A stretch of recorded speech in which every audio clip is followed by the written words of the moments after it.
এতটুক আমরা কোনো কোরআন সুন্নাহর বিপরীতে কোনো আইন মানি না। শুধু এতটুকু বললে হবে না, কোরআন সুন্নাহ দিয়ে আইন দিয়েছে এটা মানতে হবে। হ্যাঁ, মানতে হবে না?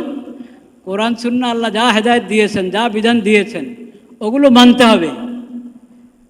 ওগুলো না মানলে দায়িত্ব পালন হবে, ঈমান পুরো হবে, ইসলাম পুরো হবে।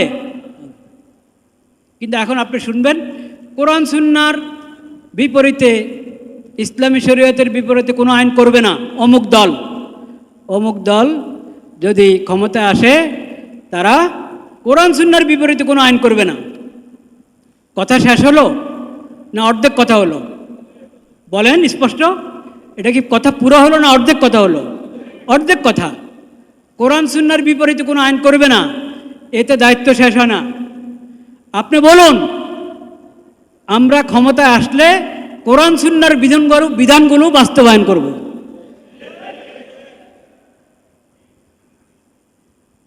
আমাদের আইন, আমাদের সংবিধান, আমাদের আদালত কোরআন সুন্নাহর বিধানের অধীনে হবে। যেখানে কোরআন সুন্নাহ বিধান দিয়েছে সেখানে আলহামদুলিল্লাহ আলার রাসে ওয়াল আইন, ওখানে আমরা সেটাই বাস্তবায়ন করব। যেখানে কোরআন সুন্নাহ ইসলামী শরীয়ত অপশন রেখেছে, কি রেখেছে? অপশন রেখেছে, মুবাহ, এটা তোমাদের জন্য ওপেন।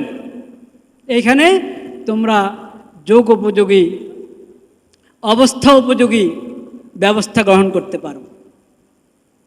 এরকম অপশনস অনেক আছে ইসলামী শরীয়তে, যেগুলোকে বলা হয় মুবাহ।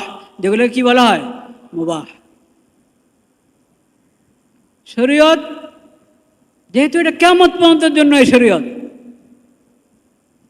এবং সকলের জন্য, কত রুচির মানুষ, কত ভাষার মানুষ, কত রঙের মানুষ, কত প্রকৃতির মানুষ, সবার জন্য এই শরীয়ত। কত অঞ্চলের মানুষ, কত কালের মানুষ। নবী করিম সাল্লাল্লাহু আলাইহি ওয়াসাল্লামের পরে 1450 বছর পার হয়ে গেল, আরও কত বছর বাকি সেটা আল্লাহ জানেন।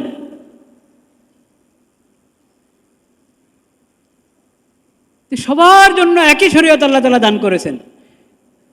এজন্য আল্লাহ তাআলা শরীয়তকে অনেক সহজ সরল শরীয়ত দান করেছেন, ইজি। হালাতের যত পরিবর্তন হোক, অবস্থার যত পরিবর্তন হোক, মানুষের জন্য এই শরীয়ত কখনো কঠিন হবে না। বলেন আলহামদুলিল্লাহ। এজন্য এই শরীয়তের মধ্যে অপশন অনেক। মুবাহ, ফরজ আছে, হারাম আছে। হারাম বাস, এখানে হাত দিবা না, এটার থেকে দূরে থাকো। আল্লাহ ফরজ করেছেন, ফরজ লঙ্ঘন করবা না। হালাল হারামের এবং ফরজ এর যে সীমা আল্লাহ নির্ধারণ করে দিয়েছেন, ওই সীমা লঙ্ঘন করো না, ওই সীমার ভিতরে থাকো। এর বাইরে তোমাদের জন্য অনেক ছাড় আছে। অনেক কি আছে? ছাড়। ওটাকে বলা হয়েছে মুবাহ, ওটাকে বলা হয়েছে আল আফু, আইন ফা ওয়াও। আফুন মানে হলো ছাড়। শরীয়তের বিধানের মধ্যে শত ছাড়। যেখানে আল্লাহ রসুল ছাড় দিয়েছেন, আল ইসলামী শরীয়তে ছাড় দেওয়া আছে, সেখানে নিজেদের মন মতে পরামর্শ করে, যেটা যখন যেই এলাকায়, যেই জমানায় যেটা উপযুক্ত সেটা করো। ওই ছাড় তো আছে, সেটার জন্য সংসদ, সেটার জন্য কি সংসদ। যেখানে আল্লাহ অপশন রেখে দিয়েছেন, সেখানে আমাদের এই জমানায়, এই আমলে, এই পরিবেশে কোনটা হলে ভালো হয় সেটা আমরা মশওয়ারা করে ঠিক করব। এটা হলো সংসদের কাজ। যেখানে আল্লাহ তাআলা বিধান দিয়ে দিয়েছেন, হালাল হারামের ফরজ করে দিয়েছেন, এটা হারাম ঘোষণা করে দিয়েছেন, সেখানে সংসদের কাজ হলো ওটাকে প্রয়োগ করা, বাস্তবায়ন করা। ওটা নিয়ে ফিকির করবে, আচ্ছা আমরা কি করতে পারি দেখি। এরকম যদি চিন্তা করে যে শরীয়তটা বলছে, আমরা আমাদেরটা দেখি, তাইলে কি ওদের ঈমান আছে? কখনো ঈমান নেই।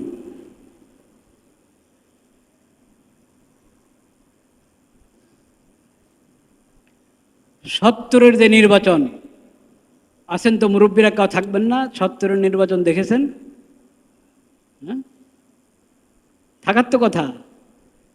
৭০-এর নির্বাচনের কথা মনে আছে, এরকম মানুষ থাকবে না? এই মসজিদে থাকবে কোনো গানেতে কেউ না কেউ আছেন। 1970-এর নির্বাচনের যে ইশতেহার, 1970-এর নির্বাচনের যে ইশতেহার, ওই ইশতেহারের মধ্যে লেখা ছিল কিনা কোরআন সুন্নাহ বিরোধী কোনো আইন হবে না? 1970-এর নির্বাচনী ইশতেহারে লেখা ছিল যে কি করবে না, কোরআন সুন্নাহর বিপরীত কোনো আইন হবে না। 70-এর নির্বাচন হয়েছে, যৌথ নির্বাচন, পশ্চিম পাকিস্তান পূর্ব পাকিস্তান, কিন্তু সেই নির্বাচনের পরে ইনসাফ করা হয় নাই। যে ভোট বেশি পেয়েছে তাকে ক্ষমতা দিতে চাওয়া হয় নাই। যাই হোক, সেই লম্বা ইতিহাস, 71-এর ইতিহাস